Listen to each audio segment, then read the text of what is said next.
My insane mother-in-law lied to my whole family that I was forcing my daughter to be trans, then plotted her kidnapping. So I exposed her psychotic obsession for the world to see. My mother-in-law thinks the world revolves around her. At our wedding, she wore a long ivory dress, which basically looked white with a veil to match. It wasn't even surprising because I had already accepted that my husband's family was dysfunctional as heck.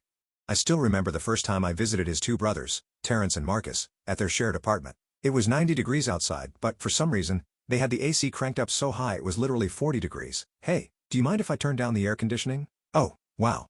So we let you into our home, and now you think you can make demands?" Terrence yelled at the top of his lungs. Meanwhile, Marcus clenched his fists so hard they went white. But compared to his mother, Terrence and Marcus were practically gems. My husband introduced me at Marcus's birthday. Terrence couldn't make it. Everything was going fine until she, completely unprompted, started sharing all of Terrence's dirty little secrets and that he needs to lose weight. But then when she was alone with Terrence, she'd tell him the same thing about Marcus. I guess it was her way of making sure she stayed the center of attention or something. So this combined with the white dress at my wedding fiasco taught me that my mother-in-law was a poop stirrer. But I still wanted our children to have a relationship with their grandmother. So when it was time for my gender reveal party, I invited her. Well, kinda. The party started at 7:30 p.m., but I told her that it started at 9 LOL. But somehow, she still managed to F everything up. I cut the cake as soon as she walked in the door. It was blue frosting. I immediately felt my face light up, and my husband took my hand and twirled me around. I expected to see everyone just as happy or excited as me. Instead, they all had forced smiles on their faces, like the ones the airplane hostesses give you. I thought I was imagining it, but then when I opened the gifts, all of them were extremely male-oriented. Baby boy sneakers, dinosaur toys, toy trucks. Call it maternal instinct, but I knew my mother-in-law was behind this. So while everyone was distracted with the Wingstop bundle we ordered, me and my husband pulled her aside. "I hope you're here to thank me." She immediately blurted out, "What are you talking about?" My husband asked with a sigh. "I was the one who found out it was a boy, and now you have all the right gifts. You've had your entire life to be the center of attention. Can't you just give us one night?" My husband's words stopped me in my tracks. Meanwhile, my mother-in-law's face turned completely red, and she glared at me like the whole thing was my fault. My husband didn't say anything else, just grabbed her shoes and coat, handed them to her, and opened the front door for her to leave. There were no other complications with the pregnancy, so instead of getting another ultrasound, we decided to just save the money to build Owen's room. And by we, I mean my husband, because my feet had swelled so much that walking was very uncomfortable. He painted the room blue, bought shelves, a cot, Spider-Man lights from IKEA, and put them all together by himself without me asking or lifting a finger. To all the girls reading this, please take this as your sign to never settle. Fast forward to a few weeks later when the baby was finally born and a wave of anger boiled my blood. Because as the pregnancy hormones pumped through my veins and exhaustion flooded my head, I was forced to deal with the fact that my mother-in-law had lied to us. Our baby Owen was actually a baby Bella. I had given birth to a baby girl. My mother-in-law was in the waiting room waiting to come into the birthing room, but my husband never called her in. I heard him whisper shout, "What the F is wrong with you?" I spent dozens of hours and not to mention a shot ton of money preparing a boy's room. She interrupted him to cackle. It was so ugly and loud. I actually thought the glass from the window was about to crack. "Why are you so serious, Warren?" she yelled. Even the nurses were giving her dirty looks. My husband called over a security guard and asked him to escort her out. And I guess he caught the bad vibes because he actually listened. When my husband came back, he promised we would go and see with her and baby Bella would never have the displeasure of meeting her. The first few days were hard, but somehow my mother-in-law made them even harder, because one morning, I woke up to a knock on the door. It wasn't my mother-in-law. It was CPS. She had an AirPod in one ear blasting Cardi B while chewing gum with her mouth wide open. She pushed past me and made a beeline straight to Bella's room. "Yep, just as I thought," she said while looking around. "Ma'am, we got an anonymous complaint of you forcing your baby daughter to be transgender. Do you have a next line of contact of where your baby girl could go?" I rubbed my eyes in disbelief. Tears streamed down my face as the absurdity of the situation hit me. My shirt was stained with milk and spit up, and I hadn't showered in 2 days. The last thing I needed was this woman questioning my ability to care for my child. Luckily, after a lot of convincing and showing this woman that there was nothing wrong with how I was parenting my kid, CPS confirmed there was no issue and left our home very quickly. My husband and I decided we couldn't risk staying near his mother anymore. Within weeks, we'd found a new home far enough away that she hopefully wouldn't track us down. Moving was exhausting with a newborn, but we knew it was necessary for Bella's safety and our sanity. Once the last box was unpacked, we vowed to rebuild our life with stronger boundaries, hoping distance could protect our family. The first few months in our new place were blissful. Bella was thriving. My husband had found a better job with the move, and I was starting to feel like myself again. The new house had large windows that let in streams of sunlight, warming the hardwood floors where Bella would lay on her playmat, kicking her little legs excitedly. We'd chosen a neighborhood with good schools, friendly neighbors, and most importantly, no connections to my mother-in-law. But peace never lasts when you have someone like her in your life, even at a distance. It started with a Facebook message from Marcus. "Hey, just checking in. Haven't heard from you guys in a while." Innocent enough, But something felt off. Marcus had never been the checking-in type. His message sat in my inbox for hours before I finally replied with a brief update and some photos of Bella. A week later, Terrence called my husband furious. They talked for almost an hour, mostly about sports and work. Nothing about mother-in-law. Nothing about our move. Just normal brother stuff. Too normal. The forced casualness in my husband's voice as he discussed the latest football game made my skin crawl. "Do you think she put them up to it?" I asked after he hung up. My husband shrugged, his shoulders tense as he set his phone down on the kitchen counter. "Maybe, but they're still my brothers. I didn't push it. Family was complicated, and I understood his reluctance to cut off everyone. But I couldn't shake the feeling we were being watched, assessed, located." The hairs on the back of my neck stood up every time I checked the mail or took Bella for a walk in her stroller. My suspicions were confirmed when a package arrived addressed to baby Owen. No return address. Inside was a blue blanket with a note for my grandson. "Grandma loves you." I immediately threw it in the trash, my hands shaking. The soft fabric felt like a thread as I stuffed it deep into the garbage can, burying it under coffee grounds and vegetable peelings. How did she know where we lived? "We're not leaving." I told my husband that night. "She's trying to find us." He nodded grimly, his jaw set in determination as he checked that all the windows were locked. "I'll talk to Marcus and Terrence. Make it clear they can't share our address with her." But it was too late. The next day, I was pushing Bella's stroller through the grocery store when I felt someone watching me. The fluorescent lights buzzed overhead as I navigated through the aisles, the wheels of the stroller squeaking slightly on the linoleum floor. I turned down the cereal aisle and there she was, mother-in-law, standing at the other end, staring directly at us. My blood ran cold. She wore a smug smile, her perfectly manicured nails tapping against a box of Cheerios as she watched me. I turned the stroller around so fast I knocked over a display of granola bars. The boxes clattered to the floor, drawing stares from other shoppers as I frantically maneuvered away. I abandoned my half-filled cart and practically ran to the exit, fumbling with my keys as I strapped Bella into her car seat. My heart pounded in my chest and sweat beaded on my forehead despite the cool air conditioning of the store. As I pulled out of the parking lot, I saw mother-in-law walking calmly to her car, smiling. She wasn't even trying to follow us. She didn't need to. She'd made her point. She knew where we lived. The realization sat like a stone in my stomach as I drove home, constantly checking my rearview mirror. I called my husband in tears. "She's here. She found us." That night, we installed security cameras and changed our locks. The metallic scraping sound of the locksmith's tools provided little comfort as I rocked Bella, trying to keep her calm despite my own anxiety. My husband called both his brothers, but neither admitted to giving out our address. Either they were lying or mother-in-law had other sources. The next morning, I found a business card slipped under our door. A family lawyer named Corey Daniels. On the back was a handwritten note. "I specialize in restraining orders and grandparents' rights cases. First consultation free." The card was cream-colored and expensive-looking with embossed lettering that caught the morning light. I hadn't even considered that mother-in-law might try to use the legal system against us. The thought made me sick. My stomach churned as I handed the card to my husband, who examined it with a frown deepening the lines on his forehead. We met with Corey the following day. He was younger than I expected, with kind eyes and a no-nonsense attitude. His office smelled of leather and coffee, with diplomas hanging neatly on the wall behind his organized desk. "Based on what you've told me, she doesn't have a case for grandparents' rights," he assured us. "But that doesn't mean she won't try. And given her history of manipulation and false reports, we should be prepared." His fingers tapped efficiently on his keyboard as he took notes of our situation. We filed for a restraining order that afternoon. The process was straightforward but emotionally draining. I had to relive every moment of mother-in-law's interference, from the white dress at our wedding to the CPS nightmare. My voice cracked several times as I described the events, and my husband squeezed my hand supportively.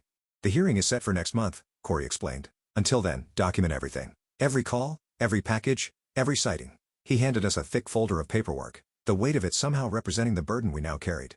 For 2 weeks, things were quiet. Too quiet. I jumped at every knock on the door, scrutinized every car that drove past our house twice. My husband installed a doorbell camera and motion sensor lights. We were living in a fortress of our own making. The constant vigilance was exhausting, leaving dark circles under my eyes and tension in my shoulders. Then the letters started coming. Not to our house. That would violate the temporary restraining order. But to my workplace, my husband's office, even our pediatrician. Each one claimed we were unfit parents, that we were confusing our daughter about her gender, that we needed intervention. The envelopes were all the same. Plain white with typed addresses, no return information. My boss, Tatum, called me into their office after receiving one. The smell of their jasmine tea filled the small space as I sat nervously in the chair across from their desk. "I know this is bull," they said, handing me the sealed envelope. "But I thought you should know what's happening." Their kind eyes showed concern as they pushed the letter toward me. I opened it with trembling fingers. Inside was a lengthy letter detailing my postpartum psychosis and how I was projecting gender dysphoria onto my infant daughter. The paper crinkled in my hands as I read the vicious accusations. It was signed a concerned grandmother. "She's trying to get me fired," I whispered. Tatum shook their head, their silver earrings catching the light as they moved. "Not happening on my watch, but you might want to give your other references a heads up." I called everyone I could think of, my former employers, our landlord, Bella's daycare. Most had already received similar letters. Some had thrown them away without reading. Others were concerned enough to call me first. The daycare director, Brenda, was particularly upset. "We've had someone calling daily asking about Bella's care," she admitted. "At first, we thought it was you checking in, but the voice was older." My stomach dropped, a cold feeling spreading through my chest. "What did you tell her?" I asked, gripping my phone so tightly my knuckles turned white. "Nothing specific," Brenda assured me. "But she was very convincing, said she was the emergency contact while you were having surgery." I thanked her for her honesty and immediately updated all of Bella's emergency contacts, adding passwords and explicit instructions not to release information to anyone claiming to be grandma. The restraining order hearing couldn't come fast enough. In the meantime, mother-in-law escalated. She created a Facebook group called Save Owen with a profile picture of a blue balloon. The description read, "Supporting parents of gender-confused children. Special prayer requests for my grandson, Owen, whose parents are forcing him to live as a girl named Bella." The group had over 200 members within days. The blue light of my computer screen illuminated my face as I scrolled through the posts, each one more outrageous than the last. My sister found it first and called me in tears. "It's horrible," she said. "She's posting baby pictures. I don't know how she got them and asking people to pray for divine intervention." Her voice cracked as she described the comment section filled with people offering to help in various ways. I reported the group immediately, but Facebook's response was frustratingly slow. "We've reviewed the reported content and found it doesn't violate our community standards." The automated message stared back at me from my screen, adding to my growing sense of helplessness. The day before our hearing, mother-in-law made her boldest move yet. She showed up at Bella's daycare during pickup time, introducing herself to other parents as Bella's grandmother. I arrived to find her holding court in the lobby, showing phone pictures to a cluster of mothers. The cheerful primary colors of the daycare walls created a surreal backdrop for her performance. "This is him at the hospital," she was saying. "They've been forcing this girl act on him since birth." She swiped through photos on her phone, her red nail polish flashing as she gestured dramatically. The rage that filled me was unlike anything I'd ever experienced. I marched straight up to her, Bella's car seat in one hand, my phone recording in the other. My footsteps echoed on the linoleum floor, drawing attention from everyone in the lobby. "What do you think you're doing?" I demanded. She turned, feigning surprise. Her perfectly applied makeup couldn't hide the malicious gleam in her eyes. "Oh, there's my grandson's mother. We were just talking about you." The other mothers looked between us, confused. One of them, a woman named Arya with twin boys, stepped slightly away from mother-in-law. Her expression shifted from interest to concern as she observed the tension between us. "You need to leave," I said, my voice steadier than I felt. "Now," mother-in-law smiled sweetly, adjusting her designer scarf with practiced nonchalance. "I'm just getting to know the other grandparents." "Is that a crime?" The fluorescent lights highlighted the artificial sweetness of her smile. "You're violating a temporary restraining order," I replied, "and you're lying to these people." She laughed that same ugly laugh I remembered from the hospital. The sound bounced off the colorful walls of the daycare entrance. "Am I? Or are you the one lying to yourself? To everyone? To this poor baby boy?" She reached toward Bella's car seat, but I pulled it away quickly, the plastic handle digging into my palm. I turned to the other parents. "This woman has been harassing us since our daughter was born. She called CPS with false accusations. She's stalking us. Please don't believe anything she tells you." My voice trembled slightly, but I held my ground, meeting the eyes of each parent in turn. Most looked uncomfortable, but Arya stepped forward. "I think you should go," she told mother-in-law. "This isn't the place for family disputes." Her twins watched wide-eyed from their stroller, sensing the tension in the room. Mother-in-law's face hardened. "You're all being manipulated," she hissed. Then she turned to me. "This isn't over. That boy deserves better." Her perfectly manicured finger pointed at me accusingly before she turned on her heel. As she stormed out, I collapsed into a nearby chair, shaking. Brenda rushed over with a glass of water. The cool liquid soothed my dry throat as I tried to calm my racing heart. "I'm so sorry," she said. She said she was on the approved pickup list. When I went to check, she disappeared into the lobby. Arya sat beside me, the vinyl chair squeaking under her weight. "My mother-in-law is a piece of work too," she said gently. "Not this level, but I get it. We've got your back." Her warm hand on my shoulder provided more comfort than she could know. The support meant everything, but I still felt violated. Mother-in-law had infiltrated one of the few places I felt Bella was safe. The colorful handprints on the walls and cheerful music playing softly in the background now seemed like an inadequate shield against her determination. The hearing itself was anticlimactic. Mother-in-law showed up with her own lawyer, a slick-looking man in an expensive suit who tried to paint her as a concerned grandmother being alienated from her grandchild. The courtroom smelled of furniture polish and anxiety as we took our seats. The hard wooden bench is uncomfortable under my tense muscles. "My client simply wants access to her grandson," he argued. "The parents are clearly struggling with acceptance of their child's biological sex." His voice echoed slightly in the high ceiling to courtroom. Our lawyer, Corey, presented the evidence methodically. The CPS report, the Facebook group, the daycare incident, the letters to our employers. The judge, an older woman with sharp eyes, listened carefully, her reading glasses perched on the end of her nose as she reviewed the documents. "Mrs. Jenkins," she finally said, addressing my mother-in-law directly, "do you understand that your grandchild is legally and medically female?" Mother-in-law sniffed, her shoulders stiffening under her tailored blazer. Doctors make mistakes. She adjusted her pearl necklace, lifting her chin defiantly. And do you understand that regardless of your personal beliefs, it is not your place to interfere with the parents' decisions? The judge's voice was firm but patient, like she was explaining something to a stubborn child. Someone has to protect that boy, mother-in-law insisted. Her voice carried across the quiet courtroom, making several people shift uncomfortably in their seats. The judge's expression hardened. I'm granting the restraining order for a period of 3 years. You are to remain at least 500 feet from this family at all times. No contact, direct or indirect. No social media posts about them. No letters. No packages. Violation will result in criminal charges. The gavel came down with a sharp crack that seemed to punctuate the finality of her decision. Mother-in-law gasped dramatically. You can't do this. I have rights. Her voice rose to a shrill pitch that made me wince. Not to harass and stalk, the judge replied firmly. This hearing is adjourned. Another crack of the gavel, and it was over. Outside the courtroom, my husband hugged me tightly. It's over, he whispered. The scent of his cologne mixed with the subtle smell of courthouse dust as I leaned into his embrace, but I knew better. People like mother-in-law don't give up that easily. For a few weeks, things were quiet again. We stayed vigilant, but tried to resume normal life. Bella started sitting up on her own. I returned to work part-time. My husband repainted the nursery in lavender with silver stars on the ceiling. The fresh paint smell lingered for days, a symbol of our new beginning. Then came the letter from Child and Family Services. Not CPS this time, but a different department.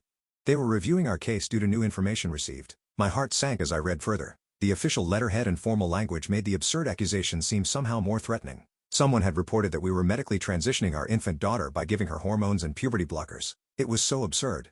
It would have been laughable if it weren't so terrifying. Bella was 6 months old. The idea that we were giving her any kind of gender-affirming medical treatment was not just false, but physically impossible. I looked at my daughter happily gumming a teething ring in her bouncer, completely oblivious to the chaos swirling around her. Our lawyer was equally baffled.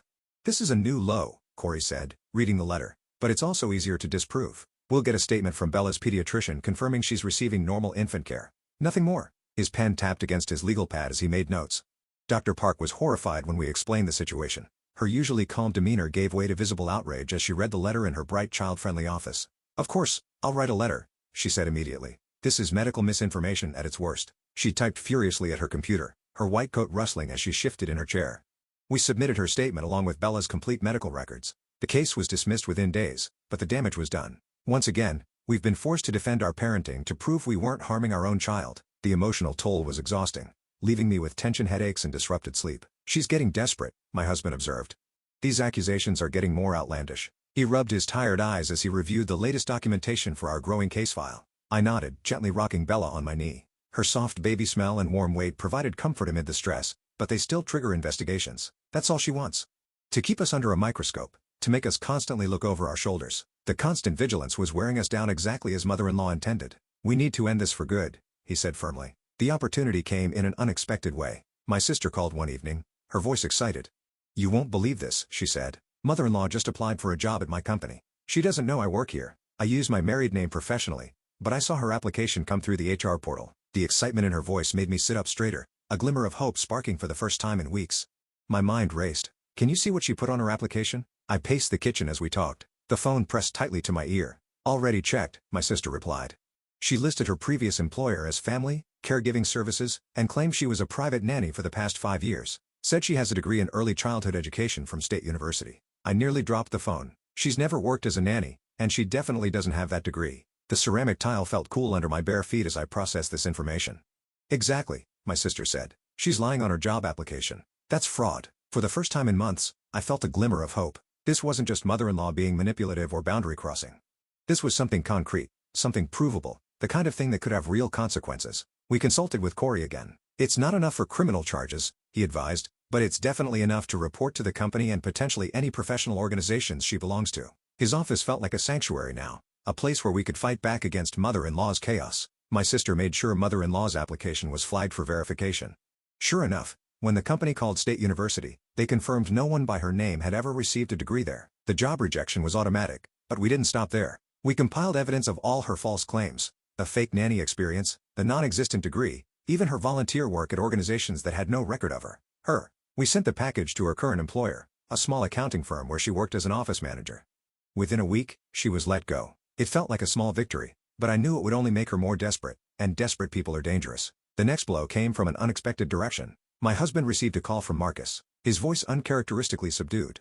Mom's been telling people you're abusing Bella, he said without preamble. She showed up at my apartment last night with bruised photos she claims are from your house. The phone speaker crackled slightly as Marcus spoke, his voice tight with tension. My husband put the call on speaker. That's insane. We would never hurt Bella. His knuckles turned white as he gripped the phone, anger and disbelief warring on his face. I know, Marcus replied. The photos looked weird anyway. Too perfect. Like makeup or something. But Terrence believes her. He's talking about calling authorities. My stomach churned, acid rising in my throat at the thought of another investigation. Marcus, those photos are fake. Your mother is trying to get our daughter taken away again. There was a long pause filled only with the sound of Marcus's breathing. I believe you, he finally said. After what happened at the hospital, I've been thinking a lot about how she's always played us against each other. I'm done with it. It was the first time either of his brothers had acknowledged mother-in-law's manipulative behavior. A small breakthrough, but significant. The tension in my shoulders eased slightly as I realized we might have an ally. Would you be willing to put that in writing? I asked carefully. If she files another false report, having family members who can vouch for us would help. I held my breath, waiting for his response. I'll do better than that, Marcus said. I'll tell you what she's planning. She's been staying with Terrence since she lost her job. They talk about you guys constantly. That night, Marcus texted us. She's planning to call in an anonymous tip about bruises tomorrow. Says she has photos to send them. The blue light of the phone screen illuminated my husband's worried face as we read the message together. We immediately called Dr. Park, who agreed to see Bella first thing in the morning. She documented Bella's perfect unblemished skin with photos and detailed notes, then wrote a statement confirming there were no signs of abuse whatsoever. The examination room was bright and cheerful with cartoon animals on the walls that Bella stared at in fascination while Dr. Park carefully checked every inch of her. When CPS showed up that afternoon, a different worker this time thankfully, we were prepared. We showed them Dr. Park's documentation from that morning, plus our security camera footage showing Bella happy and healthy over the past week. The worker seemed embarrassed. Her clipboard rested unused in her lap as she reviewed our evidence. We have to investigate all reports, she explained apologetically, but this case will be closed immediately. I'm noting in the file that this appears to be harassment. The afternoon sun streamed through our living room windows, highlighting the dust motes in the air as we concluded yet another unnecessary investigation. As she left, she paused at the door. Off the record, you might want to consider moving out of state. Some people won't stop until they've exhausted every possible avenue. Her words hung in the air long after she'd gone. Her words haunted me. Move out of state? Start over again? The thought was exhausting. We'd already uprooted our lives once. Bella deserved stability, not constant running.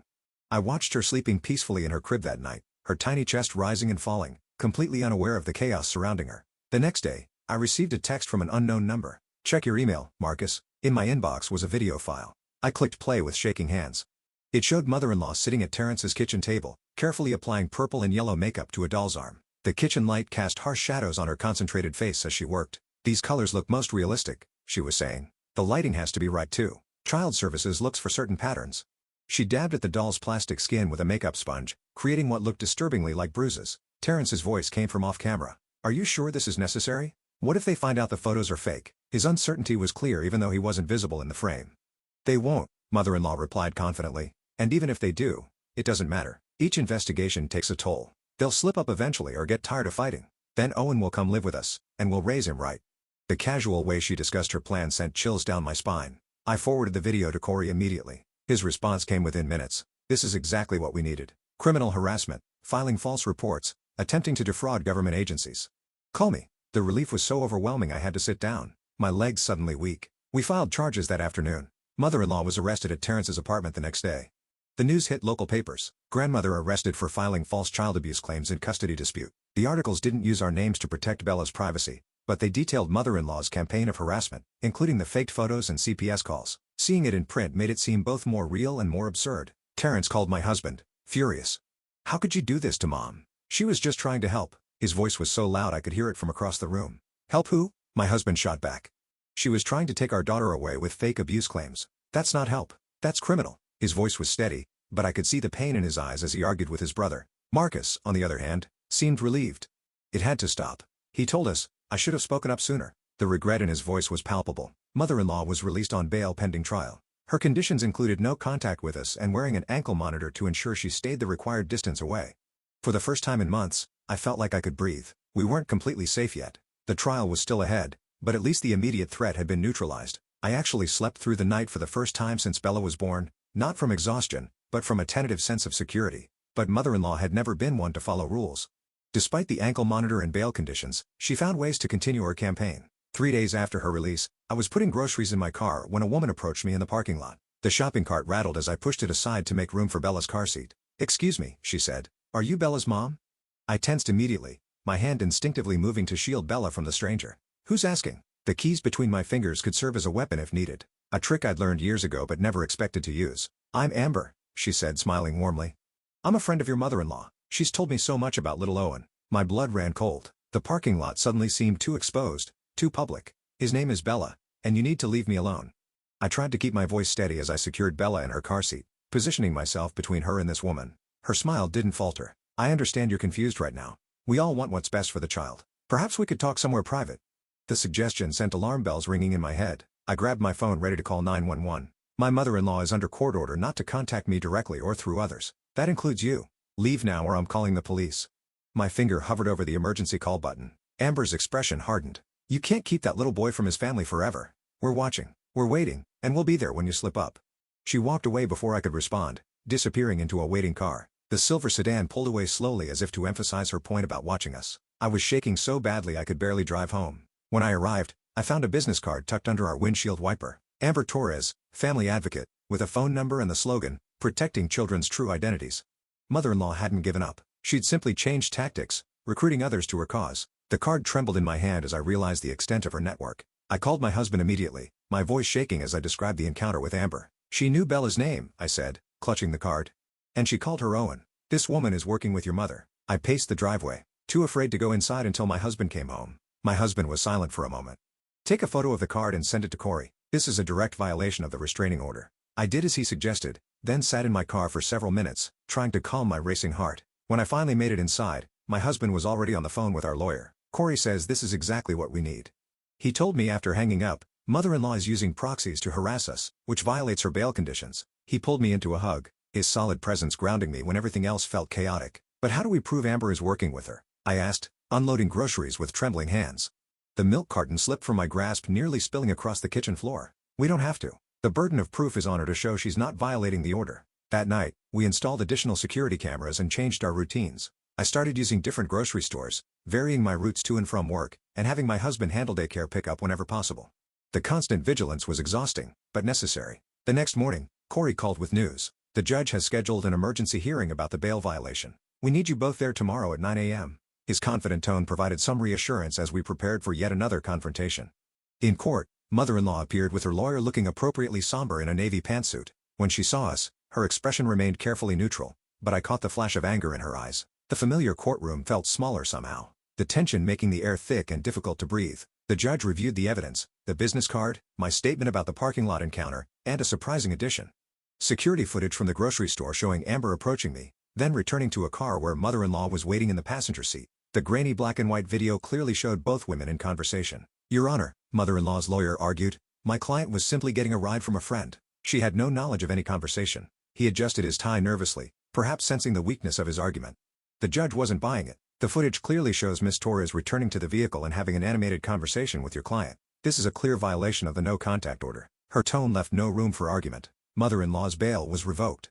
As the bailiff approached to take her into custody, she finally lost her composure. You can't do this to me, she shrieked, pointing at us. They're the ones who should be in jail. They're abusing that boy. Her perfectly styled hair came loose as she struggled against the bailiff's grip. The judge banged her gavel. Remove her from my courtroom. The sharp sound echoed through the room. As mother-in-law was led away still shouting about saving Owen, I felt a strange mix of relief and sadness. This woman was so consumed by her delusion that she was willing to destroy her relationship with her son, her freedom, and her reputation. The cost of her obsession seemed impossibly high. Outside the courthouse, Marcus was waiting. How did it go? My husband filled him in while I checked my phone. 3 missed calls from Brenda at the daycare. My stomach dropped. I called back immediately. Brenda, is everything okay with Bella? My voice rose with panic as I waited for her response. Everything's fine now, she assured me. But we had an incident this morning. A woman named Amber tried to pick up Bella. She had fake ID claiming to be you. The blood drained from my face as I imagined what might have happened. What happened? I gripped the phone tightly, my knuckles turning white. Our new security protocols worked. When she couldn't provide the password, we refused to release Bella and called the police. They're reviewing our security footage now. I thanked her profusely, then relayed the information to my husband and Marcus.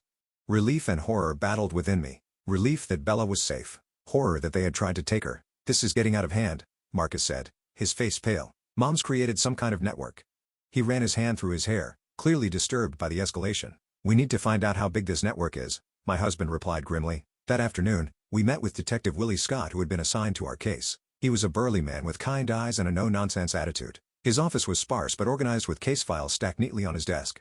Based on Miss Torres' phone records, she's been in contact with at least 5 other individuals who've been discussing your family, he explained. We're calling them in for questioning, but I want to be honest with you. This looks like an organized harassment campaign. He showed us a diagram of connected phone numbers, the web of mother-in-law's influence spreading across the page. What can we do? I asked, gently holding Bella on my knee. She played with my necklace, completely oblivious to the serious conversation happening around her. Document everything. Change your routines. Consider a temporary relocation until the trial. His pen tapped against his notepad as he listed options. I shook my head firmly. We're not running again. This is our home. The thought of uprooting our lives once more was unbearable. Detective Scott nodded. Then we'll need to increase security.